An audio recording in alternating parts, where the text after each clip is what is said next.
All right, we are live, ladies and gentlemen. Hey, everybody out there, folks tuning in to the radio. If you're driving around in Richmond right now, if you're on the live stream here with the Hounds or Friends of the Hounds, welcome. Very special show. Super excited to kick this off. Uh, if you don't know who I am, hey, Mike Asherbranner, the proud and humble leader of the Hounds of Business, professionally known as the Redneck Connector. And we got a special treat for you. This guy, I remember David Goggins said, talks about the uncommon amongst the uncommon men. I think I found one. So there you go. We're going to bring Bill Forster of CEO Zones up here in a minute.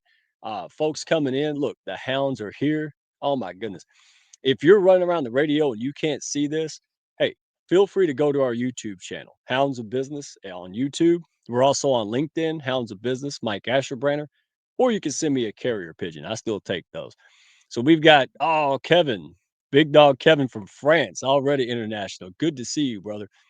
We got Royce Blake, Mr. Radio Voice is in the house. You're going to love this one. Take notes. There's the Hounds ambassador, April Wyatt.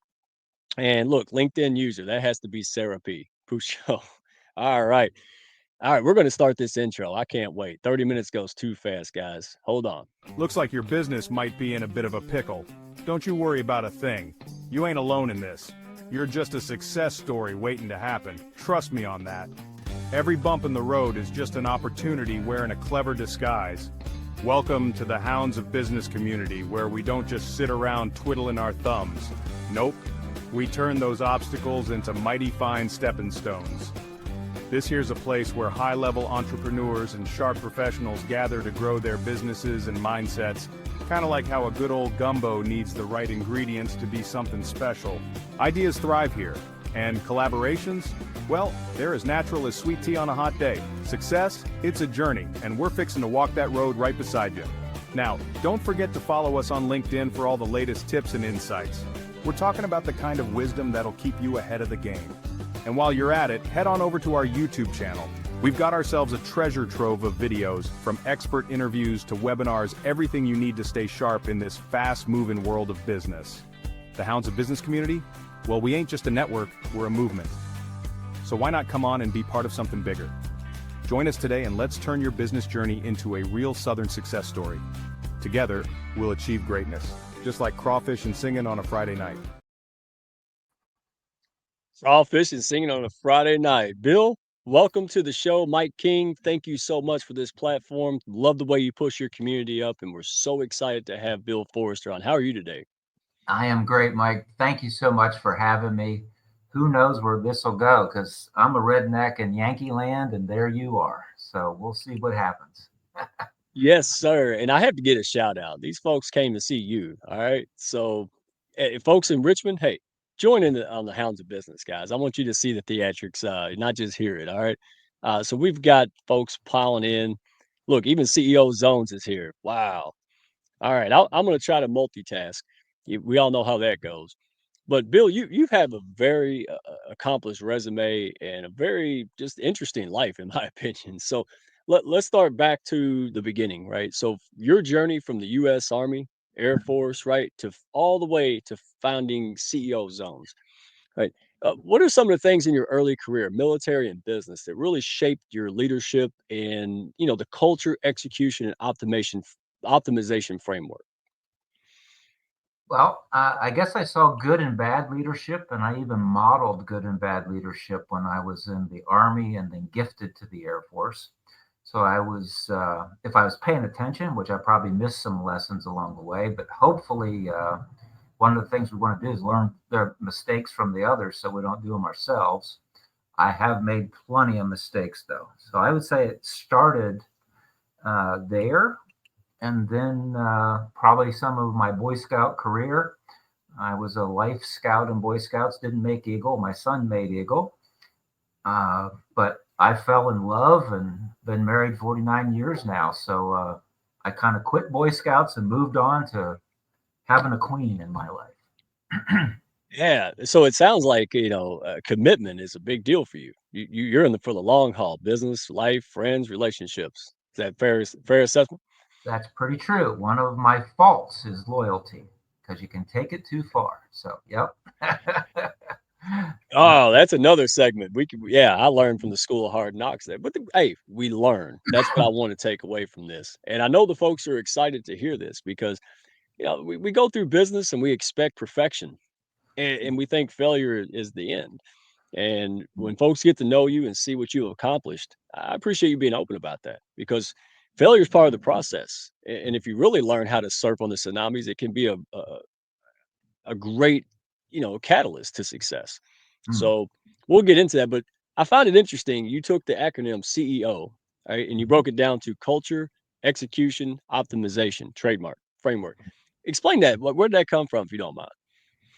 Well, working with CEOs and organizations in four different global consulting firms. And as you work with the CEO, it's all about the people. So the people, the behaviors, how people interact with each other, how they treat each other. Thinking of our friend Kevin Smith, how are we kind to each other and kindness worldwide? So that's about C for the culture because the CEO needs to own the culture. That's kind of like tithing at church. You still have the job to be out in the community. You're not paying the pastor to do the job. So with that, culture is all about it. Then execution, making sure everybody in the organization has all the right tools, all the right processes, so they can do great things for the customer. And then optimization is you start it all over again. How can we continuously make it better? So that's kind of the beginnings of where that came from. Wonderful. And folks in the comments out there, if you're live watching this, hey, tune in, chime in. If you have a question, we'll do our best to get to it. This is your show. I appreciate you taking time out to learn and meet Bill. Wealth of knowledge. Love working with the guy. And reciprocity may be his middle name. So let me correct me if I'm wrong. You became a Chick-fil-A owner and operator at 22 years old. Is that right? That's right. Yep. Right from while I was still full time in the Air Force. Yep. Yeah. Uh, Wow. All right. No, I was going to ask a question, but hey, add to that because no, go that's right ahead. impressive. That's fine. 22. I I call was that at a divine 40. appointment, Mike. I call that a divine appointment. My wife and I both had two jobs. I was in the military full time and a part time job. She met Mrs. Kathy, Truett Kathy's wife, who founded Chick fil A at a grand opening of a mall. And the next thing I knew, we were both working. She was full time at Chick fil A. I was working part time. She took a pay cut and worked with kids. And I took a night job. And Mr. Kathy is everything you've ever heard about him is good. That's where I learned the next role model and how to be a CEO. So, yes. Yeah, that makes perfect sense. You're talking about companies that just kind of do what they say and say what they do. I mean, that's one of the top ones that come to mind. And you're kind of early pioneer because they haven't been around that long, right? I mean, in this grand Uh, scheme of things, right? So you were kind of early day.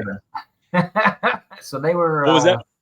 1967. He opened his first two-seat Chick-fil-A in a mall in Atlanta.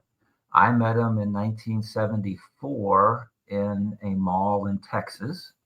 And then we worked on weekends and went around. Our weekend job was this is back before you had e-tickets. So we'd get a DHL Friday afternoon at our house. We'd both come home from our full time jobs, rip that up, and be all excited, young married couple, and say, "Where are we going now?" Because we would literally get that envelope pre cell phone, look at it quick, and get ourselves to the airport because we were about to do a grand opening of a mall somewhere in America Friday night and Saturday. So we had the pleasure of doing that for years. And then 1979, my wife became pregnant, and Mr. Kathy said, "Okay, it's time to slow down. Where do you think a store fits you?" So the closest store to home was Greensburg, Pennsylvania. We grew up in State College, Penn State. So that's where that came full circle. And many of my friends today, all these years later, 40 some years later, are still Chick fil A executives, retired, still there. So, Wow. I want to stop here because there's a lot of people, and myself included, where they have these big dreams and these things. I want to start a franchise, or I want to do this, or start my own business, and oftentimes they don't, right? And this is why I love having folks like you on here because you just worked hard, you put yourself in the right position, and you follow values, and that was the kind of the foundation, right? That put you where you're at today. You know, I have failed though, Mike, along the way. So never trust a man that doesn't have a limp. So uh, I've tried a few things that fell flat on their face. Some of them big failure, and some of them smaller. But it's all worked out in the end, I would say. well, since we're on the subject, if you don't mind, not to put you on the Yeah. spot, but that's what I do. What are some tips that you can give folks out there, whether they're starting up, they're scaling up, hitting a new level, that you've learned in this vast career?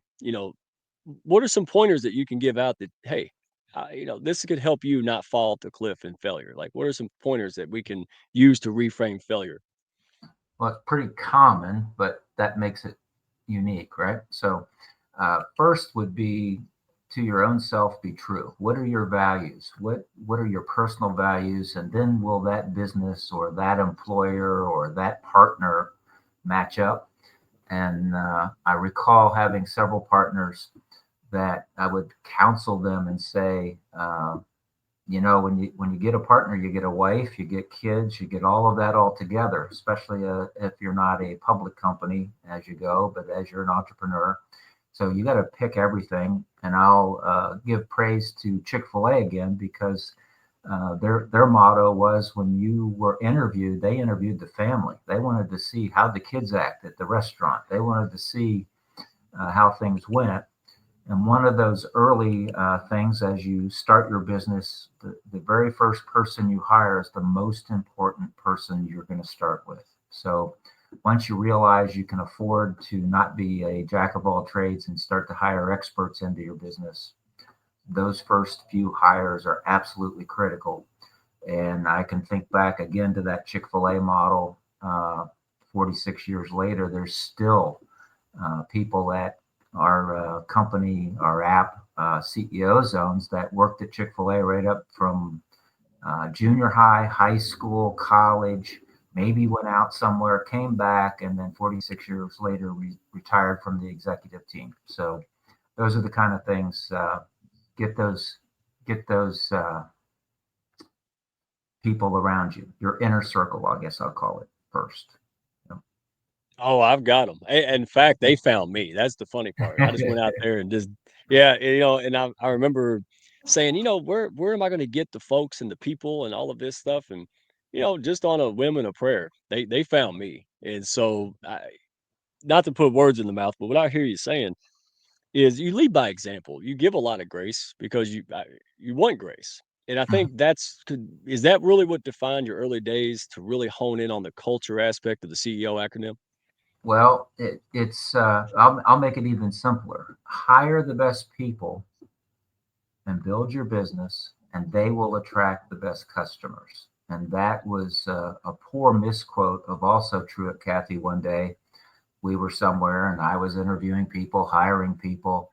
And he said, Bill, just hire the best people and we'll have time. If we do the rest of this right, if we're the right leaders, we'll have time. They'll attract the best customers. So don't over panic about your business isn't the revenue you want. You do got to watch cash and have cash and create cash, but hire the best people is where I would leave that. Well, I know look, the comments are bumping. I know folks are listening on the radio. Thank you for tuning in. Real quick, want to give a shout out to Mike King, Mike King Biz Radio on ESPN 106.1 FM RVA. Thank you, folks, for all you do. Love going international. They put Mike King on the jumbotron. That's how he's adored during the basketball games.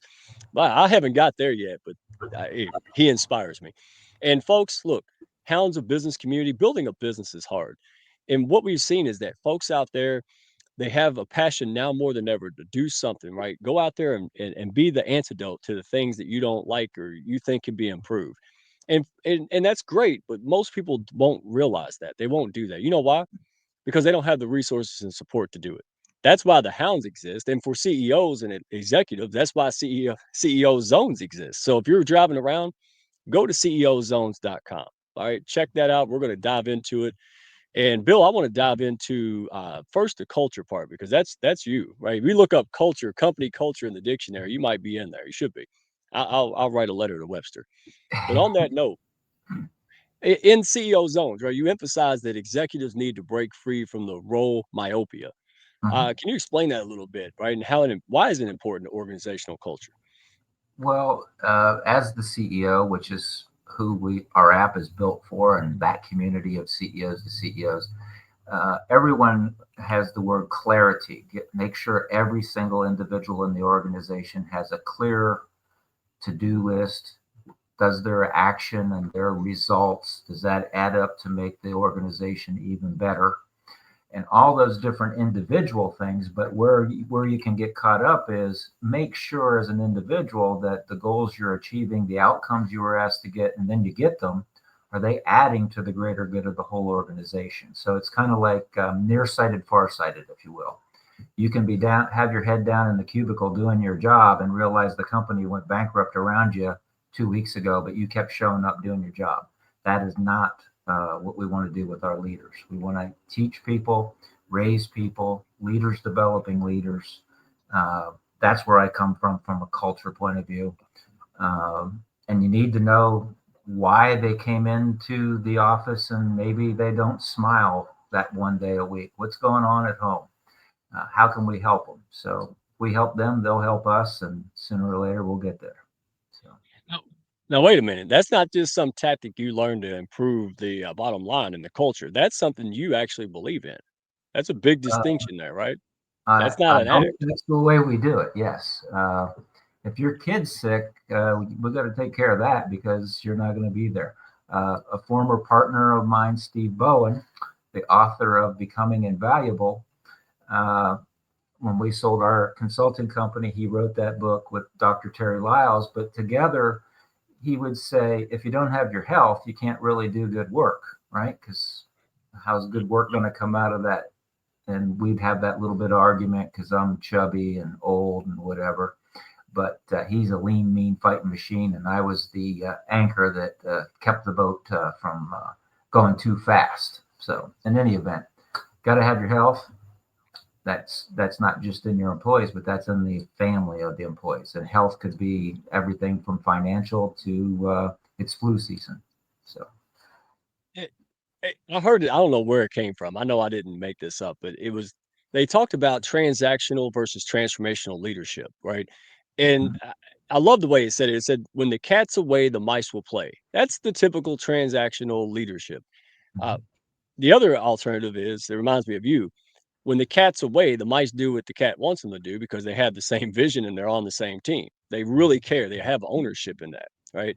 And I right. love that. I love that story because you don't have to say it, right? You don't have a mission statement hanging on the wall that no one knows about or really cares about, right? This is an actual transformation of the people, how you respond to them.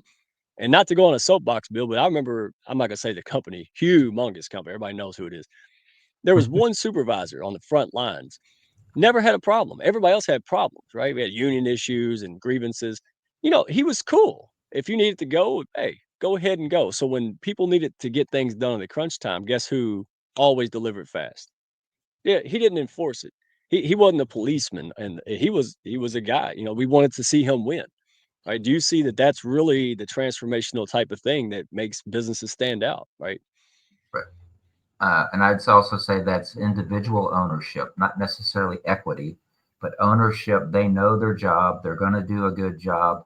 And when they don't, you need to figure out what broke down because it was probably the leader's fault. Didn't have the right tools. You gave them a pen and they should have had a piece of chalk so they could erase it every once in a while. Or you gave them the wrong color flare, whatever it might be. It's the leader's job to give people the right tools, which we're struggling with one of those in our AI area at CEO zones. But we're going to get that figured out because we have good people that know what they're doing. It sounds like, it's servant leadership, right? That's really the style. I mean, you're really here to serve, not to just be served. Your job is to equip and lead by example. And, when you do that from a place of authenticity, it works. I lead a community. Boy, that's like herding cats. I mean, it's just insanity. But you also have a community, right? So that tell us a little bit about it. I want to get to the execution part of this, but let me pull this up. I want folks out there, CEO Zones, ZONES.com, CEO Zones.com. And I want to show people that's how gracious Bill is. So go ahead and tell us about that. Who does it serve? What is the purpose behind it? I love the backstory if you don't mind sharing that from your flight. I tell that Oh, story. So tell us about CEO Zones and who it helps and why. right. Well, it should help CEOs. The consulting companies I work for, we worked with the billion to 5 billion was kind of a sweet spot of revenue of CEOs and transformation around their supply chain. Uh, Naturally, we had larger clients, had some smaller clients, but that was the sweet spot. I still have one old client left from that company that Steve and I were able to sell to SGS. And that client is about 20, I guess he's around 30 billion now. So as they continue to grow. But what you're looking at there are content partners. And those are people, our Founders Club content partners are the 15-ish people that I emailed. That's Basil from Sydney, Australia. But the 15 original content partners, I emailed them and said, hey, I'm thinking about this. Would you be interested? And it ended up that before I got off the plane that I had many articles and a couple books that had not been published. I do know the numbers, but I don't want to misquote it, so we'll leave the numbers alone. But it was kind of like my idea sprung into reality. So that's what happened there from the content partner side. So they provide us content, whether it be books, articles, videos, articles on very specific things that CEOs are working on. One of our content partners, Dr. Madupe Taylor Pierce, worked with Steve Bowen and myself at Main Point, moved back to his home in Sierra Leone and created Breakfast Club Africa. So that is a consulting firm, kind of like a vestige of Africa, from Northern Africa down to the border of South Africa. He's elected not to do business there in South Africa, but all of the other countries. And he has a passion for creating leaders who are young leaders because he sees that Africa will have the largest population and the opportunity to become a powerhouse, and he wants to be decades ahead of it. So that's part of his vision. So our content partners are all very passionate about who they are and what they want to do. And I wouldn't call them lazy. They all have a pretty large goal. Another one of our content partners has the goal to lead with leadership examples to over 100 million people within 15 years.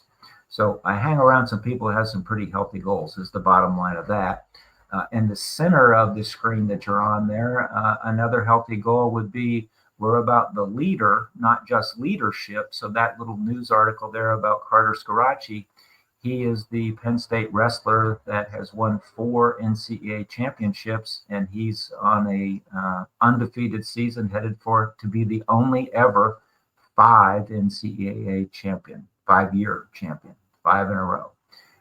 He'll happen to be here in the neighborhood Sunday, February 2nd, teaching junior high and high school kids how to be as good as he is someday. So those are the kind of things we like to do at CEO Zones. Provide content so CEOs can do it better. Inside the app, we have a CEO Plus, which is an AI tool that Alexandria built for us and uses ChatGPT in the background, but it's built to give you sample questions around how can you help culture in your organization, how can you get better execution and results. And results aren't just EBITDA, that's all the areas of results. And then how do you optimize that? So everyone's there. And I see Kevin Smith's comment flashed up on the screen. We have a generosity zone there. And Kevin is one of those people that's out trying to make kindness worldwide. And you two together, you and Mike, Kevin, really do that well. And Kevin has a new music interest. We're having breakfast with Claire Global on Friday morning, or I am Kevin. And then next Friday, I'll see you. But we're going to get ahead of that and see if we can't get your second thing going with you and Peter. But CEO Zones is all about the life of a leader, not just leadership. And I'm very honored to have a small team that I really trust, which is why they go off and do their things. Occasionally, I get frustrated and might become a little micromanager, but I'm trying not to. So, We'll give you grace. Hey, all the positive things that you bring, folks, and the hard attitude behind it, Bill. We'll let you go, man. You can mess up a little bit. You can be a little micromanagey if you like, brother. well, Um, that's you saying that. They're not raising their hand. yeah, yeah. They said this guy's by himself. He speaks for himself. That's okay. I'm used to it. But my goodness, I can't even get through the comments. These folks. What impresses me most about you and the folks that you surround yourself with, ultra high level folks, very accomplished, but it's how you do it, why you do it. You just you reach out to me and other folks just because you can. You always explore things before you say yes and no to things. There's just a soft skills can't be overstated here. I want people to be encouraged. If you're a good person and you're working on yourself and you're out there just trying to bring value and be real, these things can happen. You will get into people's radar like this because you remember when you were just all passion and no clue, right? Like back in the day, like I remember that. I'm still that way and halfway. And I just have a soft spot for people who they want to do it. They just don't know how to do it. And so even with CEOs, right? Executives and CEOs who want the edge, they want to be surrounded by folks that, they can really push them up and come up with this innovation that you guys do so well and naturally. That's the calling card. That's my perspective. Anything you like to add? Because I know you have some structural changes to CEO zones. Is there anything you'd like to share out there so folks can tap in? Well, we're always getting better, which is good. But I guess I'll say that for anyone who is a CEO or a business owner that would like to join CEO Zones, we are free. It's a free membership. You go to ceozones.com. Top right corner, there's a little orange with white print I believe it says apply for membership. You cut and paste in your LinkedIn profile. It checks out. Make sure you are who you say you are. You can answer a couple questions. There's some voluntary, some mandatory, naturally, but it is free through midnight, January 31st. On Saturday morning, when you wake up, February 1st, it will be $249 a year. And my team has allowed me to say that everybody pile in quick while it's free. I'm going to make the commitment to my wife. We have this big goal to break even. We're not necessarily trying to create something. We have a great grandson, and I'm pretty sure he'll be fine. So, at two, I'm pretty sure he'll get to go to college and things like that. So, in any event, Saturday morning, February 1st, when you wake up, it will cost $249 a year.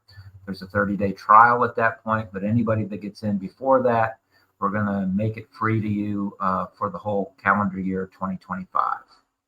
And Alexandria, if I did that wrong, smack me later. Yeah. I have an Alexandria. I have a few of them. Boy, they keep us going. Thank you for all your hard work, Alexandria. So I knew this was going to happen. We need to have 50 more of these. We'll have you back on the HLB flagship show here soon. But just in the last minute, Bill, um, 49 years of marriage, right? Numerous business successes. You're not even close to stopping, right? What legacy do you hope to leave through CEO zones and, the CEO framework? I guess two things come to mind. This might not be the well thought out answer, but two things come immediately to mind. And one would be we're about leaders, not just leadership, even though we have Major General Gronsky as pretty famous for his leadership as a content partner. So we'd like to help you around your whole life. So in the app, there's all types of skill sets and all types of content partners around everything around life. And the second would be CEOs who are developing the next succession of CEOs. Because as we get better at kindness worldwide, as we get better at culture and taking care of our people, it's going to be that succession. Just like we're on the third generation of CEOs at Chick-fil-A, and they're doing it even bigger and better, right? So that's what we want to do at CEO Zones, create bigger and better CEOs. Well, I appreciate you. Tiffany Joy Green came in. She is also on Mike King Biz Radio on the ESPN channel. Thank you. And Bill, I just wanted to say from me personally, and on behalf of the Hounds, we appreciate you, greatly appreciate you, who you are. And, this snowball of positivity, compound effect with Kindness Worldwide, Kevin Smith, all the above. We truly appreciate you and who you are. And everybody out there driving around, hey, ceozones.com. Go check it out and don't wait, right? He's giving you all a freebie here, man. Take it. All right. So we appreciate you. Wanted to give a shout out to Mike King. Hey, Mike King, you're the man. We appreciate this opportunity to reach people across the globe. Huge impact. Thank you, my friend. Hounds, friends of the Hounds. Hey, reach out. Let's have a conversation, right? And if I'm not the fit for you, or Bill and CEO Zones isn't the fit for you, hey, we might be able to point you in the right direction. We want to see people win. We want to see you live your full potential and make the world a better place through your business. So without further ado, we're going to cut it off. But man, I hate this. We'll have you back, Bill. Appreciate you. All right. Thank you, Mike. It was fun. Always a blast, my friend. So I will. I don't remember who's on next week. I've got so many amazing guests. Just show up, same time, same channel, guys. Appreciate you a million. Hounds of Business on YouTube. Y'all have a good day. Appreciate you showing up with us. Thank y'all for stopping by. Be sure to follow, share, and like, and send me a message if you had fun today. Y'all come back now.